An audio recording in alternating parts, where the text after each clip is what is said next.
अस्सलाम वालेकुम, welcome back to my YouTube channel. आज हम लोग एक नया सब्जेक्ट स्टार्ट करने जा रहे हैं विच इज़ प्रोफेशनल प्रैक्टिसेस। उसकी आउटलाइन आपके सामने है। इसके सारे टॉपिक्स जो हैं वो हम लोग बारी बारी देखेंगे। तो सबसे पहला टॉपिक हम लोग देखते हैं which is philosophy of ethics. Philosophy of ethics समझने के लिए हमें पहले पता होना चाहिए कि एथिक्स खुद क्या है, क्योंकि हम लोग प्रोफेशनल प्रैक्टिसेस पढ़ रहे हैं जिसके अंदर हम लोगों ने ये देखना है कि हम लोग किस तरह से एक कंपनी में प्रोफेशनली बिहेव करते हैं। तो बिहेवियर का जो कोर है वो एथिक्स के अंदर लाई करता है। तो हम लोग एथिक्स को से पहले समझेंगे कि एथिक्स क्या है। What is ethic? Ethic is a study of what is right and wrong in human action. किसी भी किस्म का ह्यूमन एक्शन हो, वो चाहे आप घर में हो या घर से बाहर कर रहे हो, वो चीज़ आप सही कर रहे हो या गलत कर रहे हो, वो एथिक्स के अंदर आती है। ये लोगों की मदद करती है इस हिसाब से कि वो उनको चॉइसेस प्रोवाइड कर देती है कि ये काम करने वाला और ये नहीं करना, यानी डूज़ एंड डोंट्स जो हैं वो उनको समझा देती है कि लाइफ में ये काम करना है तो आप सक्सेसफुल होगे, ये करोगे तो आपको कोई ना कोई इससे नुकसान होगा।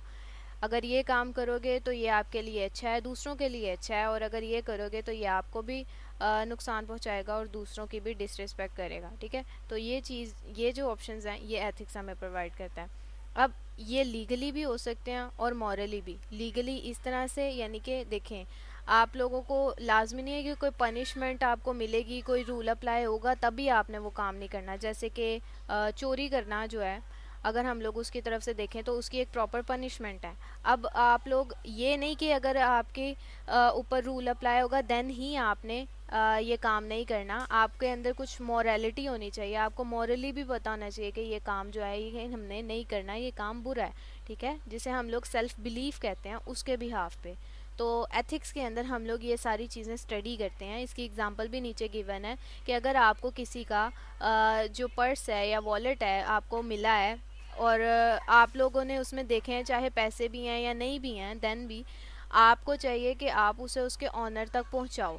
किसी भी थ्रू, किसी भी ज़रिए से आप लोग उसे पहुंचा सकते हो। अगर आपको पहले ही पता है किसके, आप उसे दे दो। अगर नहीं भी पता देन आप लोग जैसे पुलिस स्टेशन या किसी भी जगह पे जाके तो उसके ऑनर तक उस चीज़ को पहुंचा सकते हो। ठीक है, तो ये चीज़ एथिक्स के अंदर आती है। अब जो सेकंड टॉपिक फ़िलासफ़ी समझने के लिए आएगा वो आएगा difference between ethics, morals and laws.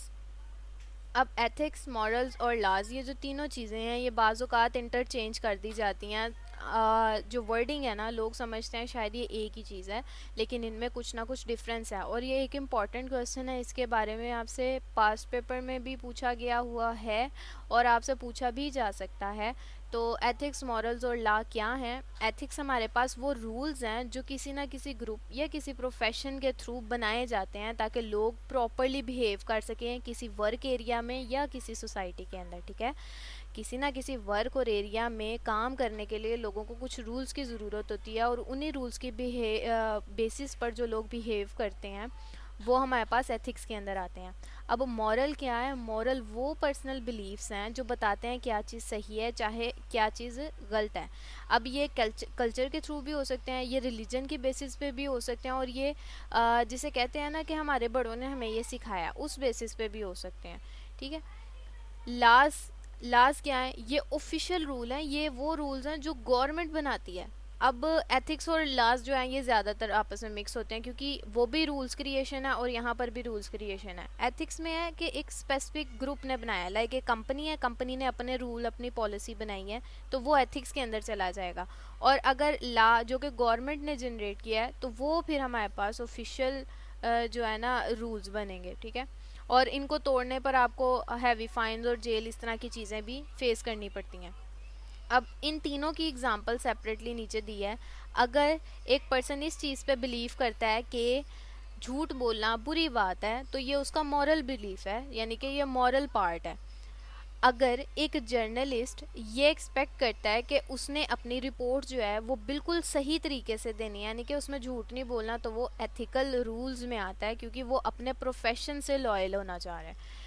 और अगर लाइंग अबाउट समवन, यानी कि किसी के बारे में झूठी गवाही दे रहे हैं, तो वो लीगल एक्शन में चला जाता है, यानी कि ये कानूनी तौर पर जो है ना गलत है। तो ये इसकी एग्जांपल्स के अंदर आते हैं। अब थर्ड पॉइंट की तरफ हम चलते हैं जो क्या है टाइप्स ऑफ एथिक्स।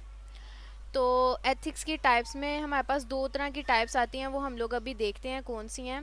तो यहाँ पर एक दफ़ा उन्होंने दोबारा से एथिक्स को बताया कि ये ऐसे सेट ऑफ मॉरल प्रिंसिपल्स हैं जो कि बताते हैं कि एक पर्सन का बिहेवियर क्या है, या फिर जो वो काम कर रहा है वो किस तरीके से कर रहा है। ये दो चीज़ें जो हैं वो एथिक्स बताती है। यानी डिफरेंट तरीके से इसकी डेफिनेशन आती है, आप लोग किसी भी मेथड से उसे लिख सकते हैं। तो जो दो इसके मेजर टाइप्स हैं वो आते हैं, सबसे पहले पर्सनल एथिक्स, यानी कि जो इंसान के अपने रिलेटेड हैं, यानी वो किसी जगह पर उसे जाने की ज़रूरत नहीं, किसी जगह पर जाकर जो एथिक्स सिखाने हैं वो नहीं, जो अपने घर पे रहते हुए या किसी भी क्या कहते हैं काम में अगर वो इन्वॉल्व होता है तो उसे ये चीज़ फॉलो करनी ही करनी है, ठीक है। तो personal ethics are the moral values, beliefs and principles that an individual follow in daily life, यानी डेली बेसिस पे उसने इस काम को करना है। इससे ही हमारी जो फैमिलीज़ होती हैं उनकी अपब्रिंगिंग्स होती हैं, यानी कि जो माँ बाप होते हैं वो बच्चों को जो सिखाते हैं, जो कल्चर सिखाते हैं, जो रिलीजन उन्हें सिखा रहा होता है, जो वो डेली बेसिस पर अपने स्कूल्स में, अपने कॉलेजेस में सीख रहे होते हैं, वो ही पर्सनल एथिक्स की बेस बनते हैं, ठीक है। कुछ पर्सनल एक्सपीरियंस भी हमारे एथिक्स को क्या कहते हैं शेप देता है कि इस तरह से हम लोगों ने इस एरिया में काम करना है।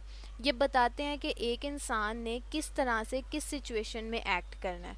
अगर कोई नहीं भी देख रहा है तब भी कैसे बिहेव करना है, अगर कोई देख रहा है तब भी कैसे बिहेव करना है, ये पर्सनल एथिक्स में आते हैं। अब इसके अंदर जो की ट्रेड्स आती हैं, यानी कि की पर्सनल एथिक्स, इसकी टाइप्स कह लें आप, तो वो बनती हैं honesty, respect, responsibility, compassion and integrity. Honesty में आता है कि आपने सच बोलना है, चाहे जितनी भी बड़ी मुश्किल है आपने सच बोलना है। रिस्पेक्ट में है कि दूसरों के साथ अच्छे से बिहेव करना है, चाहे बड़ा है चाहे छोटा है। रिस्पॉन्सिबिलिटी में आता है कि आपने कोई एक्शन जो परफॉर्म किया है तो आपने अब उसको ऑन भी करना है कि ये काम आपने किया है और उसके नताइज भी आपने ही फेस करने हैं। देन कंपैशन आता है कि दूसरों की मदद करना है और दूसरों को सिंपथी शो करनी है, दूसरों के साथ एम्पथी रखनी है, ताकि जो है ना एक सोशल इंटरेक्शन क्रिएट हो सके सोसाइटी के अंदर। फिर हमारे पास लास्ट पे आता है integrity, which means acting according to the values, यानी कि जो आपके इक़दार हैं, जो आप लोगों ने स्टैंडर्ड सेट किया हुआ है, उनके अंदर अंदर आपने जो है ना अपना बिहेवियर शो करना है। अब एग्जांपल इसकी क्या है कि एक स्टूडेंट को एक वॉलेट मिला और उसने वो वॉलेट वापस कर दिया, वो जिसका भी था, बगैर उसमें से कोई चीज़ लिए। अब वो स्टूडेंट है, ठीक है। अब या तो ये चीज़ उसे स्कूल में भी सिखाई गई होगी और घर में भी सिखाई गई होगी, ठीक है। तो ये उसके स्ट्रॉन्ग पर्सनल एथिक्स को शो करेगा। अब प्रोफेशनल एथिक्स की तरफ चलते हैं, जो कि इसकी सेकंड टाइप है। तो प्रोफेशनल एथिक्स वो फॉर्मल रूल्स या प्रिंसिपल हैं जो कि किसी एक वर्क प्लेस के ऊपर किसी भी इंडिविजुअल पर अप्लाई किए जा सकते हैं। यानी कि एक ऑर्गेनाइजेशन है, उसने अपनी पॉलिसी बनाई है और उसने अपने जितने भी मेंबर्स हैं, जितना भी स्टाफ है, उसके ऊपर उसको अप्लाई किया हुआ है। अब इसके अंदर डिफरेंट रिस्पॉन्सिबिलिटीज़ आएंगी, डिफरेंट जो लोग हैं वो इन्वॉल्व होंगे। इसका मकसद क्या है? इसका मकसद ये है कि जो प्रोफेशनल प्लेस है ना, उसके अंदर लोगों के दरमियान ट्रस्ट क्रिएट करना। अब देखें, एक कंपनी है, दो लोग आपस में बात करते हैं, यानी कि दो एम्प्लॉयज़ हैं, वो आपस में बात कर रहे हैं, उन्होंने फ़ाइल शेयरिंग करनी है या कोई भी इंफॉर्मेशन शेयर करनी है आपस में, तो वो किस बेस पे एक दूसरे पे ट्रस्ट कर रहे हैं? इसी बेस पे ना कि ये बंदा जो है ये इस कंपनी के रूल फॉलो कर रहा है, तो मैं इसके साथ इंटरेक्शन कर सकता हूँ, मैं इसके साथ अपना डाटा शेयर कर सकता हूँ। डाटा कौन सा? कंपनी का ही डाटा, लेकिन सेफली शेयर कर सकता हूँ। अब वो एम्प्लॉय कंपनी से बाहर अगर कोई इंसान है, उसके साथ तो कंपनी का डाटा नहीं ना शेयर करेगा वो, लेकिन कंपनी के अंदर जो एम्प्लॉय काम कर रहा है उसके साथ वो शेयर कर रहा है। तो वो इन्हीं ही पर्सनल जो पर्सनल कह रही हूँ, प्रोफेशनल रूल्स जो होते हैं, इनकी बेसिस के ऊपर कर रहा होता है। ठीक हो गया। सेकंड जो है वो ये है कि ये फेयरनेस और इक्वालिटी जो है उसको प्रमोट करता है। अब सबके लिए रूल्स एक जैसे ही बनते हैं। अगर कोई मैनेजर लेवल के ऊपर गलती करता है तो उसे भी उसी हिसाब से पनिशमेंट मिलती है, उसकी भी पे वैसे ही डिडक्ट होती है जैसे कि कोई लोअर लेवल या फ्रंट लाइन वर्कर जो है उनके साथ होती है। ठीक है, एग्जाम्पल इसकी देखें तो इसमें आता है confidentiality, accountability, कंपीटेंस and non discrimination. Non discrimination ये बहुत ज़्यादा इंपॉर्टेंट है, आपने इसको हमेशा याद रखना है। अभी इसको फर्दर हम लोग जब नेक्स्ट टॉपिक्स में जाएंगे इसे बहुत डिटेल में भी पढ़ेंगे। कॉन्फिडेंशियलिटी आता है कि आप किसी के प्राइवेट इन्फॉर्मेशन या सेंसिटिव इन्फॉर्मेशन किसी दूसरे के साथ शेयर ना करो। ठीक है। या जैसे आपके पास कोई क्लाइंट आता है, आपने क्लाइंट की इन्फॉर्मेशन गैदर की है, अब आपने वो किसी और को नहीं देनी, ये आपकी पॉलिसी है, आपके ऑर्गेनाइजेशन की पॉलिसी। फिर आती है अकाउंटेबिलिटी के being answerable for once duty, आपने कोई काम किया उसके लिए आप ही जिम्मेदार हो, आपने ही उनको जवाब देना है। कंपीटेंस आते हैं, यानी आपने अपने स्टैंडर्ड हाई करने हैं, तो आप लोगों को कंपीटेंसी बनानी पड़ेगी, आप लोगों को अपने स्टैंडर्ड के मुताबिक काम करना पड़ेगा। अगर कोई ये कहे कि मैं ये काम आज नहीं कर रहा, मैं ये कल करूँगा, और लेकिन डेडलाइन जो है वो आज के दिन की है, ठीक है, अब डेडलाइन तो क्रॉस हो गई, डेडलाइन ख़त्म हो गई ना, जाहिर सी बात है, एक दिन का उसको काम मिला था लेकिन वो दूसरे दिन पर ले गया, तो इस तरह से क्या होगा, कंपिटेंसी रेट उसका कम हो जाएगा, उसकी परफॉर्मेंस पर इससे इफेक्ट आएगा। फिर आती है non discrimination which is treating all clients and को वर्कर्स इक्वली। इससे ये है कि हम हर वर्कर को इक्वली ट्रीट करें। अब ये नहीं कि कलर्स की बेस पे, रेसिस की बेस पे या रिलीजन की बेस पे हर किसी को अलग अलग ट्रीट किया जाए, ऐसा भी नहीं होना चाहिए। तो ये प्रोफेशनल एथिक्स में आते हैं। होप सो दोनों टाइप्स आपको अच्छे से समझ आई होंगी। एग्जाम्पल अगर इसकी देखें तो उसमें आता है कि एक डॉक्टर है और उसने अपने पेशेंट की कॉन्फिडेंशियलिटी मेंटेन रखनी है, ठीक है, यानी अगर उसकी लेट से कोई भी जो है ना पेशेंट है, उसका कोई मेंटल इशू है, तो उसने वो डॉक्टर के साथ शेयर किया है। अब वो जो डॉक्टर है, ये उसका प्रोफेशनल एथिक है कि उसने किसी के साथ उसकी इन्फॉर्मेशन शेयर नहीं करनी, ठीक है। ये इसकी एग्जांपल है। इम्पोर्टेंस देखते हैं क्या है एथिक्स की। वैसे तो जैसे ऊपर सारा एक्सप्लेन किया उसी में कवर हो गया होगा, लेकिन एक दफ़ा इसे फिर देख सकते हैं कि हर प्रोफेशन में इसकी बहुत इंपॉर्टेंस है, सिर्फ आईटी में नहीं, सिर्फ सीएस में नहीं, सिर्फ इंजीनियरिंग में नहीं, हेल्थ प्रोफेशन में चले जाएं, आर्ट प्रोफेशन में चले जाएं, किसी भी प्रोफेशनल में चले जाएं, आपको इस एथिक्स का जो सब्जेक्ट है इसकी इम्पोर्टेंस नज़र आएगी, क्योंकि इसी के बिहाफ पर लोग जो हैं वो एक दूसरे से बात करते हैं, एक दूसरे पर ट्रस्ट करते हैं और वर्किंग करते हैं इसी के बेसिस पे एक दूसरे के साथ, ठीक है। अगर ब्रांचेस की बात करें एथिक्स की, ये इतना इम्पोर्टेंट क्वेश्चन तो नहीं है, लेकिन हमें इसके बारे में पता होना चाहिए। ये एथिक्स की ब्रांच है, ये एक ब्रॉडर फील्ड है वैसे तो, लेकिन हम लोग इसे बस शॉर्टली यहाँ पर देखेंगे। नॉर्मेटिव एथिक्स, ठीक है, और इसकी सेकंड ब्रांच आती है मेटा एथिक्स एंड देन आती है अप्लाइड एथिक्स। तो सबसे पहले नॉर्मेटिव एथिक्स को देखते हैं। ये ब्रांच ऐसी ब्रांच है जो कि कुछ रूल्स और प्रिंसिपल्स को फॉलो करती है, ये बताने के लिए क्या सही है और क्या गलत, यानी दो तरह के काम इसने बताने होते हैं। What should I do in this situation, in this action morally, is this action morally correct, ये दो काम बताती है, यानी कि जो मैं काम कर रहा हूँ इस सिचुएशन में क्या वो ठीक है या नहीं है। अब इसकी एग्जांपल जो देखें वो नीचे यही है कि should lying ever be allowed, क्या झूठ बोलना कभी अलाउ किया जा सकता है, even if it helps someone, अगर वो किसी की मदद करता हो तो क्या झूठ बोला जा सकता है। तो ये चीज़ नॉर्मेटिव एथिक्स में आती है, यानी कि आप लोग खुद डिसाइड करते हो इस बेस पे कि ये काम किया जा सकता है या नहीं किया जा सकता। इसके अंदर फर्दर थ्योरीज कुछ इन्वॉल्व होती हैं जिनको हम लोग आगे देखेंगे। मेटा एथिक्स की बात करें तो Meta ethics looks deeper into the meaning. अभी जो हमने कहा था वो तो बेसिक था कि ये चीज़ सही है या नहीं है। अब जो मेटा एथिक्स है वो ज़्यादा डेप्थ में जाकर ओरिजिन जो है ना वो निकालता है कि इसका मतलब क्या होगा कि अगर ये सही काम हो रहा है, यानी what does it mean for something to be good और बैड, यानी कि अब अच्छा और बुरा है क्या।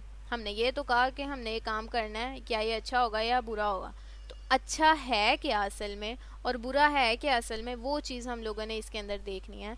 और ये क्या यूनिवर्सली अप्लाई हो रहा है या कि हर किसी के ऊपर अलग अलग अप्लाई हो रहा है रूल, वो चीज़ भी देखी जाती है। जैसे कुछ रूल्स होते हैं जो औरतों पर अलग तरीके से अप्लाई होते हैं, बच्चों पर अलग तरीके से अप्लाई होते हैं और मर्दों पर अलग तरीके से अप्लाई होते हैं। तो ये चीज़ मेटा एथिक्स में आती है जब आप लोग डेप्थ में जाते हो एथिक्स के मामले में। एग्जाम्पल यह है कि what do we really mean when we call an action wrong, जब हम कह रहे हैं कि ये गलत है तो क्या मतलब है कि ये गलत है, क्यों गलत है, वो जो रीजंस फाइंड करनी है वो मेटा एथिक्स के अंदर आएंगी।